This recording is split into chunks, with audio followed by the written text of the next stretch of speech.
शनिवार के दिन अगर शिव की आराधना करी जाए, शनिवार के दिन अगर शंकर को जल चढ़ाया जाए तो जिंदगी में व्यक्ति की कभी अकाल मृत्यु नहीं होती। शनिवार के दिन जो पीपल के वृक्ष में सरसों के तेल का दीप लगाता है उसको शनि कभी परेशान नहीं करता। शाम के समय पर कटोरी में सरसों का तेल ले लीजिए, शंकर के शिवलिंग पर किसी मंदिर में जाकर सरसों का तेल शिव पर चढ़ा। तेल चढ़ते समय शंकर के शिवलिंग पर त्रिपुंड बना दें।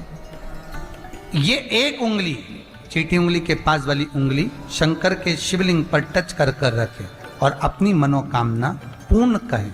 बाबा विश्वनाथ पूरा करता है।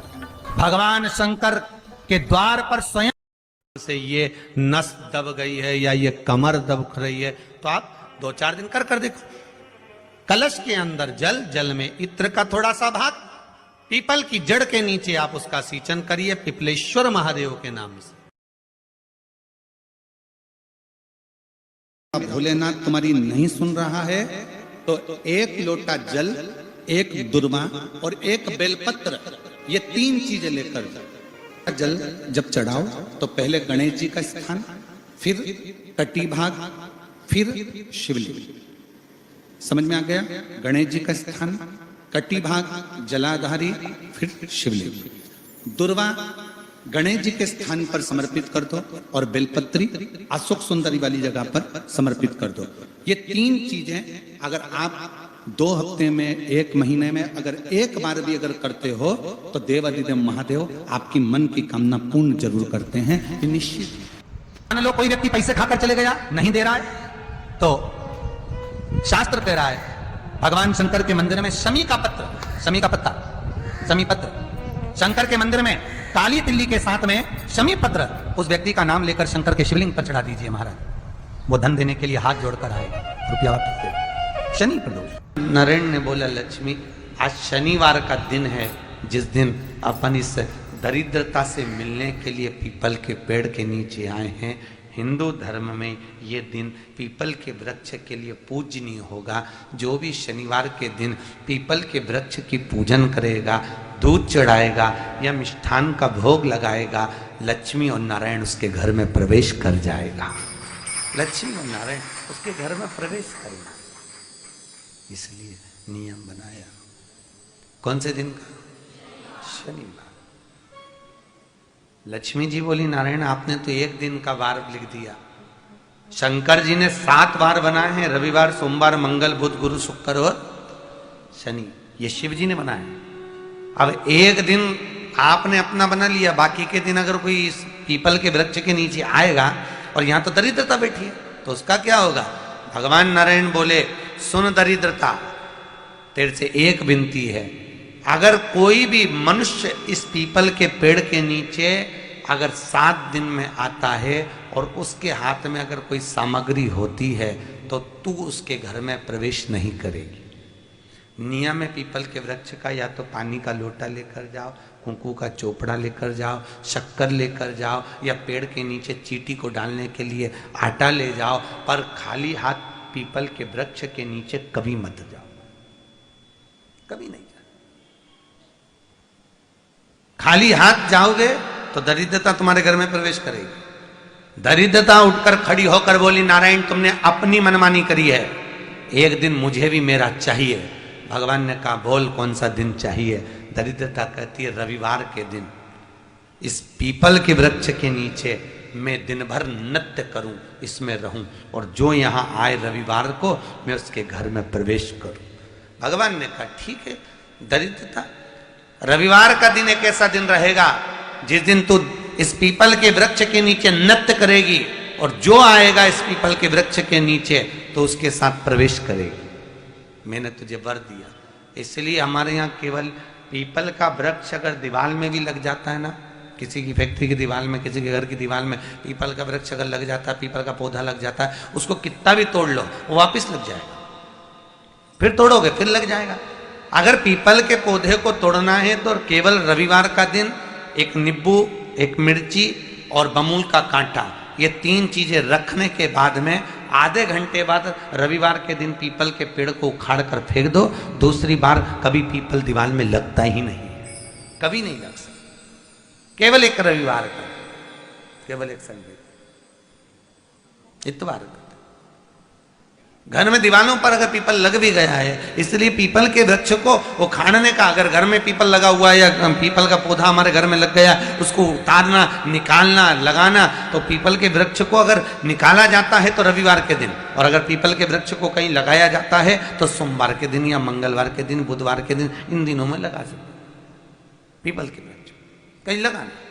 शनिवार का दिन एक ऐसा दिन होता है जिस दिन पीपल के वृक्ष को कहीं जाकर लगाया नहीं जाता, क्योंकि शनिवार के दिन पीपल के वृक्ष के नीचे लक्ष्मी रहती है। हम अपने हाथों से अगर पीपल का वृक्ष किसी दूसरी जगह पर शनिवार को रोपित करते हैं तो हमारे घर की लक्ष्मी अपने घर से छिन्न होकर चली जाती है।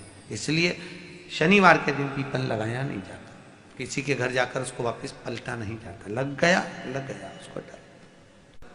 प्रभु मेरी धर्म पत्नी को कहाँ रखूं आप बताओ? वो तो जहां यज्ञ होता है, अनुष्ठान होता है, दान होता है, पुण्य होता है, सत्कर्म होता है, वहां जाने को तैयार नहीं। अब करूं क्या? भगवान ने बोला एक काम करो।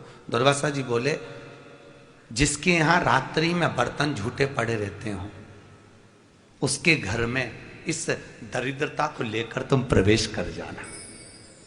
जिसके यहां रात्रि में बर्तन झूठे पड़े हो वहां लेकर प्रवेश कर जाओ। दूसरी जगह दुर्वासा जी बोले जो स्त्री घर में दोपहर के समय पर सो रही हो उसके घर में इसको लेकर प्रवेश कर जाइए। जो स्त्री दोपहर के समय में घर पर सो रही हो इस दरिद्रता को लेकर प्रवेश कर जाइए। तीसरा, जिसके यहां पर दरवाजे पर कांटे वाले पौधे लगे हों उस घर में इस दरिद्रता को लेकर प्रवेश कर जाइए। दरिद्रता, कितनी सुंदर बात कही है। दाता और विधाता कौन कौन?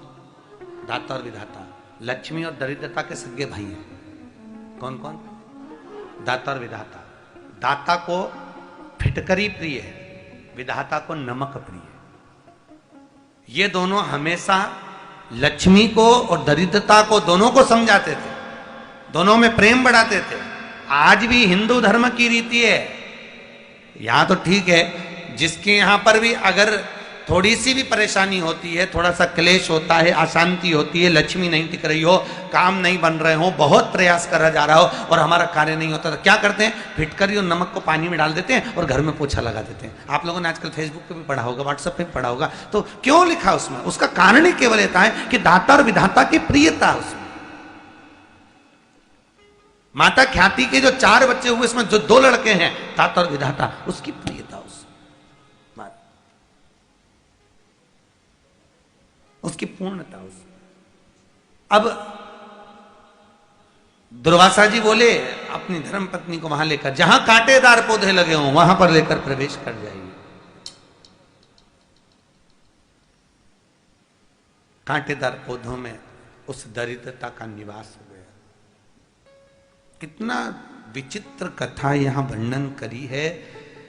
श्रीमद् भागवत के अंतर्गत जो वर्णन किया कि मृत्यु निश्चित है। महीने में चौखट पर कभी नहीं बैठना, पूर्ण अधिक मास। घर के बाहर बैठो या अंदर बैठो, पर जो चौखट होती है दरवाजे की, उस चौखट पर नहीं बैठना। क्यों? शिव महापुराण की कथा कहती है जो अधिक मास के महीने में चौखट पर भूल कर भी बैठ जाते हैं उनके शरीर में बीमारी बनी रहती है। चाहे वो 50 डॉक्टर बदल लें, चाहे वो 50 जगह पर जाकर दिखा लें, चाहे कितनी भी आभूषण, मोती, रतन, माणिक बदल बदल कर पहन लें, तो भी उसके शरीर में कष्ट रहेगा ही। अगर अधिक मास के महीने में, अधिक मास में अगर कोई देहली पर बैठता है तो उसके जीवन में कष्ट रहेगा ही ना।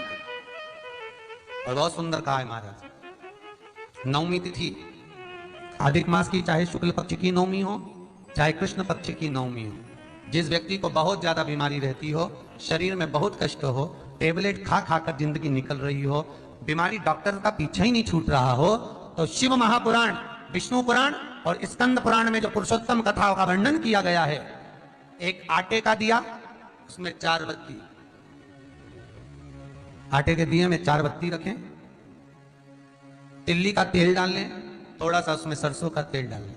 महाराज घर के बाहर, अर्थात घर के अंदर के बाहर जो चौखट होती, चौखट से थोड़ा सा बाहर, बिल्कुल चौखट पे नहीं बैठना, थोड़ा सा बाहर, नवमी तिथि के दिन शाम के 6 से 6:30 के बीच में 21 बार जो व्यक्ति बीमार रहता है उसके सिर से नीचे की ओर श्री नरसिंह भगवान का स्मरण कर कर, जिस अधिक मास में जिस तिथि को उतारा कर रहे हो उस तिथि का नाम लेकर, जो व्यक्ति का उतारा कर रहे हो उसका नाम और गोत्र लेकर 21 बार जो उतार कर उस दिए को घर के ही चौखट पर रख देता है, उस व्यक्ति की बीमारी छूट जाती है महाराज। वो रोगीला नहीं रहता, रोग से ग्रस्त नहीं रहता, दवाई गोली उसकी छूटती है। कभी ये डॉक्टर को दिखा लो, कभी वो डॉक्टर को दिखा लो, कभी यहां दिखाओ, कभी वहां दिखाओ, उससे छुटकारा मिलता है। नवमी तिथि चाहे शुक्ल पक्ष की हो चाहे कृष्ण पक्ष की हो, किसी भी नहीं,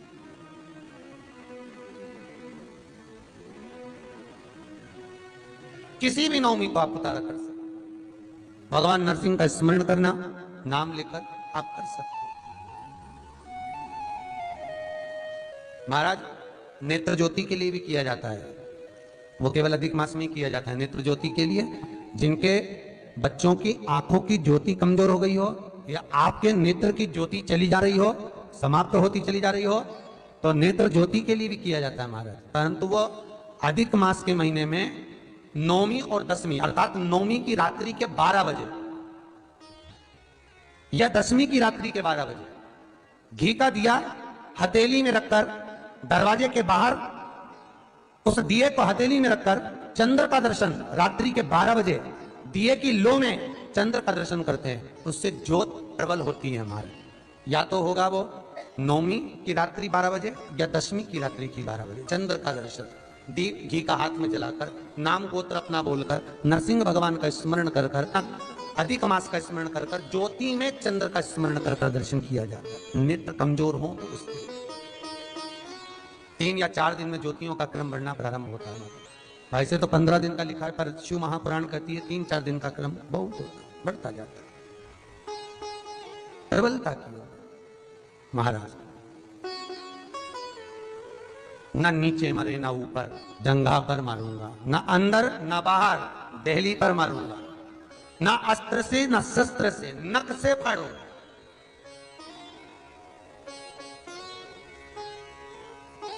नख से। हिंदू धर्म में शास्त्र प्रमाणित करता है महाराज, तुलसी का दल, बेलपत्र, दुर्वा, शमी का पत्र अगर नख से तोड़ दिया जाए तो भगवान को समर्पित नहीं होता। बहुत ध्यान देना, पुरुषोत्तम मास की कथा सुन रहे हो आप, अधिक मास। नख से शमी का पत्र अगर नख से तोड़ दिया जाए तो भगवान को समर्पित नहीं होता। बहुत ध्यान देना, पुरुषोत्तम मास की कथा सुन रहे हो आप, अधिक मास की कथा। भगवान नरसिंह ने हिरण्यकशिपु को नख से फाड़ा, नख से। वैसे तो शास्त्र प्रमाण कहता है, विष्णु पुराण में तो ये लिखा हुआ है कि अधिक मास के महीने में नख से काटी हुई कोई अगर फूल की पत्ती भी है और उसको नख से काट दिया गया है तो वो समर्पित नहीं होगी। तुलसी का दल नख से काट दिया गया है, वो समर्पित नहीं होगा। दुर्वा नख से तोड़ दी गई है, समर्पित नहीं होगी। शमी पत्र नख से तोड़ दिया है, समर्पित नहीं होगा। पुष्प नख से तोड़ दिया है, समर्पित नहीं होगा। भगवान को समर्पित नहीं हो सकता। अश्विन अधिक मास हो चाहे कोई सा भी अधिक मास हो, विष्णु पुराण कहती है। पर शिव महापुराण तो यहां तक कहती है कि कोई से भी महीने में, कोई सी भी घड़ी में, कोई से भी पल में अगर आपने नख से कोई सामग्री तोड़कर भगवान को समर्पित करी है, भगवान उसको स्वीकार नहीं करता, स्वीकार नहीं करेगा। कईयों की आदत रहती है, तुलसी का दल भी तोड़ेंगे तो नख से तोड़ देंगे, डंडी नख से तोड़ देंगे, बेलपत्री की डंडी नख से तोड़ देंगे, नहीं, स्वीकार नहीं करेगा। ना नीचे मरे ना ऊपर, ना अंदर मरे ना बाहर, न अस्त्र से न शस्त्र से, नख से, न दिन में ना रात में, शाम का समय,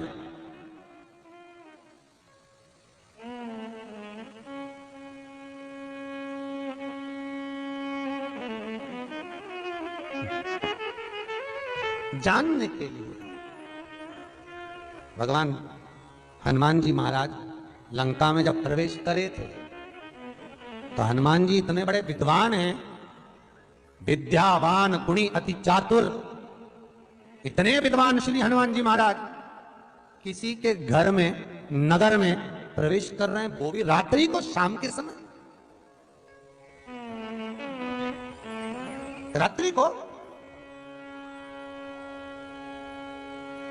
तो कोई पूछे कि हनुमान जी महाराज इतने विद्वान विद्यावान गुणी अति चातुर, राम काज करिबे को आतुर। तो भगवान की चरणार विंद का अनुमोदन करने वाले श्री हनुमान जी हैं, जो विद्या के निपुण हैं, विद्या में प्रबल हैं, विद्या के आनंद सुख को जानने वाले हैं।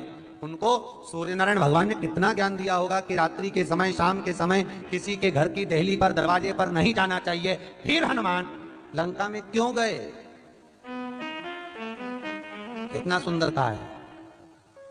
सूर्य अस्त के समय घर की बहू, बेटी, घर के गऊ, घर की गाय भी, यहां तक कहते दूध भी, लक्ष्मी भी शाम के समय किसी को ना दीजिए। बहू बेटी भी किसी के शाम के समय ना जाए। हमारे घर की लक्ष्मी हमारे घर में रहे। संध्या का समय ऐसा होता है, शाम का समय, कि गाय भी चरकर घर की हो रहती है, गौएं भी अपना ठिकाना पाती हैं, पशु पक्षी। और एक आज का फैशन ऐसा हो गया राम, ये बेटियां, ये बहुएं अपनी सहेली को फोन लगा कर कहती हैं कितनी बजे चलेगी? 5:30 तक चलते हैं शाम के समय। आओ ठीक है, शाम के समय घर छोड़कर रुपया खर्च करने के लिए जा रहे। या शास्त्र कह रहा है शाम के समय तो भिक्षुक भी अगर मांगने आए तो ना दिया जाए। दिल्ली का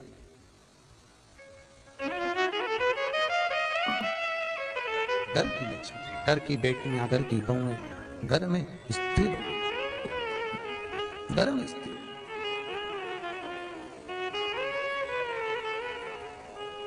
हनुमान जी से पूछा किसी ने, आपने रात को लंका में क्यों गए? तुम इतने विद्वान होकर, चतुर होकर, आधी रात को लंका में जाने की क्या जरूरत थी? शाम पड़े चल दिए तुम, अंधेरा हुआ और चले। हनुमान जी बोले भैया देख, लोग कह रहे थे रावण बहुत बड़ा शंकर जी को भगाते, लोग कह रहे थे रावण बहुत बड़ा विद्वान है, लंकाधिपति लंकेश बहुत विद्वान, जिसकी सोने की लंका है, इतना कर्मकांडी प्रचंड विद्वानों में भी विद्वान लंकाधिपति है। जब उसके चर्चे इतने सुने तो मन में सोचा ऐसे विद्वान को तो रात में ही देखूंगा एक बार। पहुंच गए रात। व्यक्ति दिन में कुछ और नजर आता है, रात में कुछ और नजर आता है। इनकी रंगरलियों को अगर देखना है तो रात को देखा जा सकता है। व्यक्ति का स्वभाव, व्यक्ति की वृत्ति। कई माताएं कहती हैं हमारा बेटा सुपारी नहीं खाए, सुपारी। रात के जाके पान की दुकान पे देखो तो पूरा गुटखा निपटा जाए, तो सुपारी कहां लगे?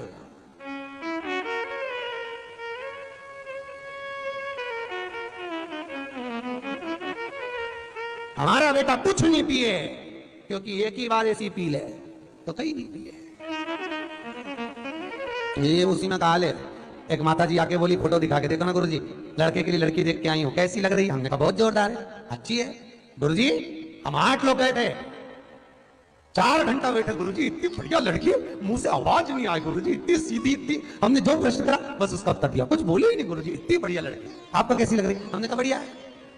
गुरुजी इतनी लड़कियां देखी और उसमें यही सबसे अच्छी है। बिल्कुल नहीं बोले, एकदम सीधी, जितना बोले बस उतना ही जवाब दे, इतनी सीधी। गुरुजी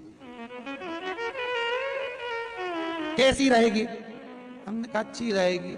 अभी नहीं बोल रही है, जब वो बोलेगी तो तू भी डोलेगी। अभी काहे बोलेगी? शादी कराना है, आप थोड़ी ना कराना।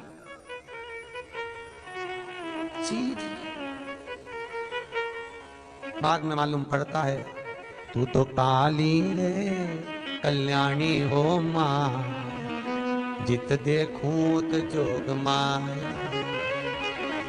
तब समझ में आता है कि पहले बच्चों को डराते थे तो कहते थे बहू आया। आज के जमाने में सासों को डराना हो तो कहते बहू आई, बेचारी खाती खाती रह जा। अभी तो गई थी कहां से आ, तब मालूम पड़ेगा। अभी तुम जाओ बेटा, अच्छा है, शांति रखो, सहज सरल। तुमरुका जी भगवान शिव के भगत, नारायण के भगत, तुमरुका जी ने ऐसी भक्ति करी कि तुमरुका जी अगर भगवान से पीछा भी छुड़ाए तो भगवान तुमरुका जी को पकड़ कर लेते।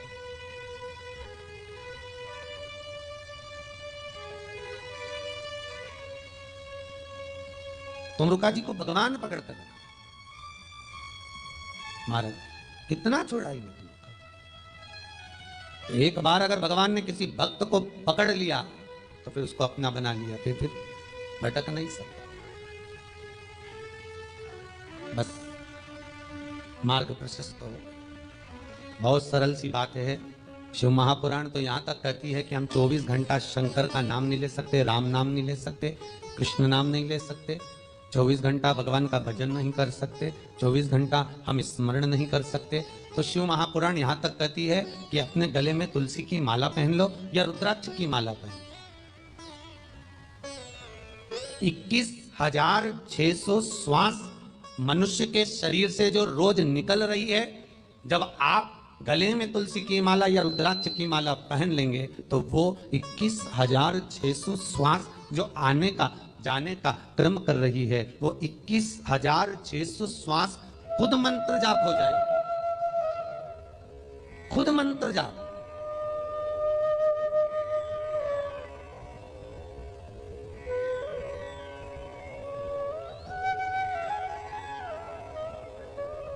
एक रवि झुंझुनू राजस्थान से मैसेज करे हैं। उनका प्रश्न है, हमने बड़े बड़े संतों को देखा है, महंतों को देखा है, गुरुओं को देखा है, वो माला रखकर जाप करते हैं, मनका गिनते हैं, माला के मोती गिनते हैं। हमारी मम्मी भी कहती है कि तुम माला जपो। गुरु जी से पूछना है क्या माला जपना जरूरी है?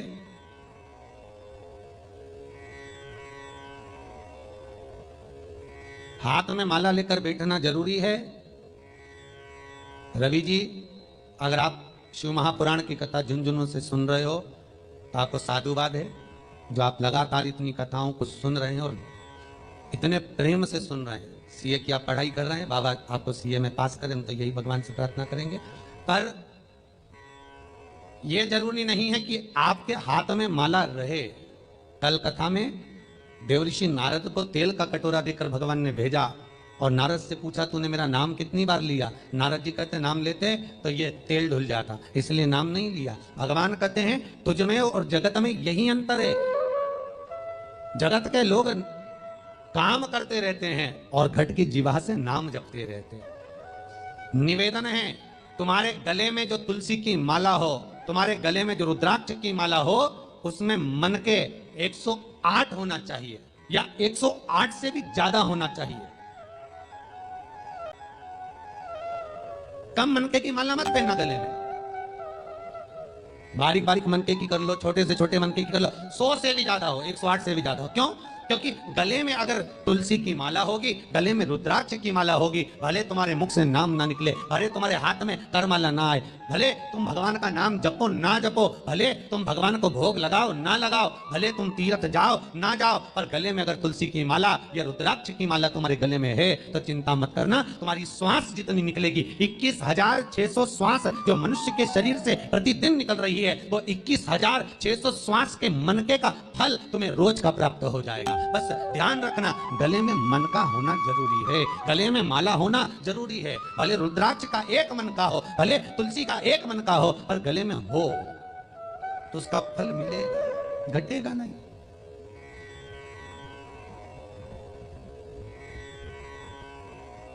उसका फल आपको प्राप्त होगा, उसका सुख आपको मिलेगा। कार्तिक की कथा में आ जाइए। विष्णु पुराण, स्कंद पुराण दोनों में लिखा हुआ है। हाँ, पद्म पुराण में भी वर्णन है। 2 वृक्ष ऐसे हैं जिनके नीचे नजदीक में दान किया हुआ समाप्त नहीं होता। कार्तिक खंड स्कंद पुराण।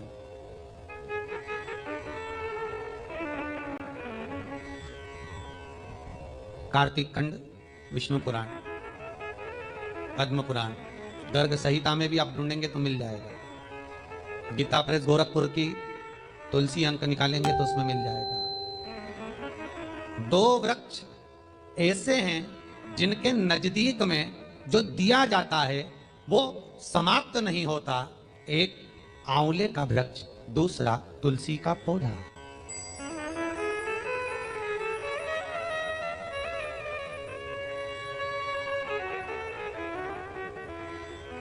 जहां समाप्त नहीं होता।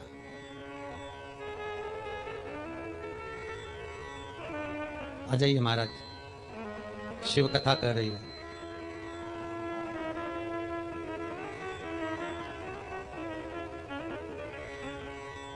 एक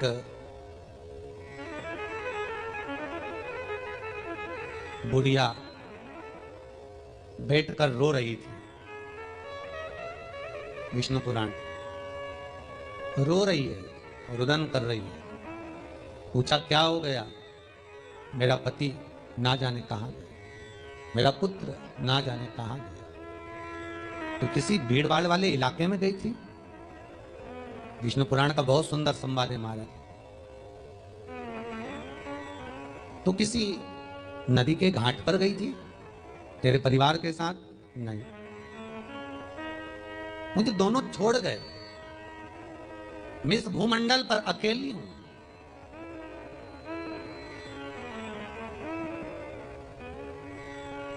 किसी संत ने पूछ लिया, मृत्यु लोक में जब बालक का जन्म होता है, माता के गर्भ से बच्चा जब जन्म लेता है, उसकी जो नाल कटती है, कटने के समय पर मृत्यु की तारीख, तिथि, दिन, समय, घड़ी, पल, स्थान निश्चित किया जाता है। दुनिया के लोग ये सोचते हैं कि जन्म देने के बाद जैसे माता पिता भूल जाते हैं, भगवान भी भूल गया होगा? नहीं। विष्णु पुराण, स्कंद पुराण, शिव महापुराण, लिंग पुराण, नर्मदा पुराण कहती है माता के गर्भ से बच्चा जब जन्म लेता है, प्राण त्यागता है, अंतिम बिंदु तक परमात्मा की छाया उस पर बनी रहती है। लोग ढूंढते हैं भगवान को, भगवान कहां है?